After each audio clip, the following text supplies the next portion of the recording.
Coupon. அந்த என்ன coupon அது? லேடிஸ் சொல்றாங்க பார், கரெக்டா? 8000 ரூபாய். அது எதுக்கான கூப்பன்?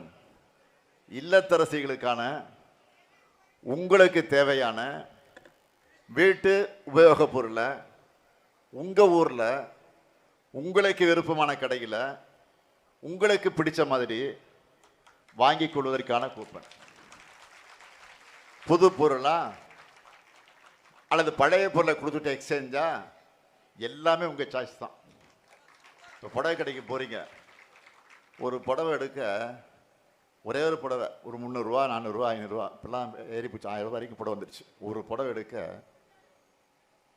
எவ்வளோ நேரம் செலவு பண்ணுறீங்க? இது நல்ல கலரா, நம்மகிட்ட இந்த கலர் இருக்கா, மேட்ச் ஆகுமா, நமக்கு இதை எடுத்துகிட்டு போனால் நம்ம வீட்டுக்காரு சந்தோஷப்படுவாரா, இப்படியெல்லாம் யோசிப்பீங்க. இது சாயம் போகுமா, சாயம் போகாதா, இல்லை சுருங்கிடுமா, சுருங்காதா, அப்படின்லாம் யோசித்து தொட்டு பார்த்து தடவி பார்த்து சிலுக்கா நைலக்ஸா காட்டனா எல்லாம் பார்த்து வாங்குறீங்க ஒரு புடவை.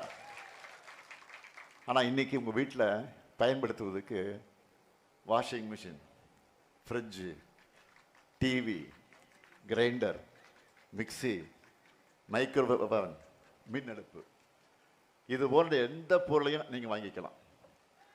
இன்னைக்கு தமிழ்நாடு முழுக்க இந்த திட்டத்தை பற்றி தான் எல்லாரும் பேசிக்கிட்டு இருக்காங்க.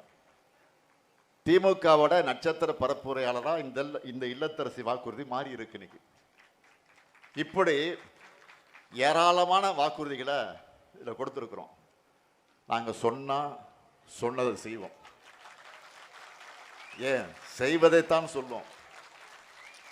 நான் கலைஞருடைய மகன்.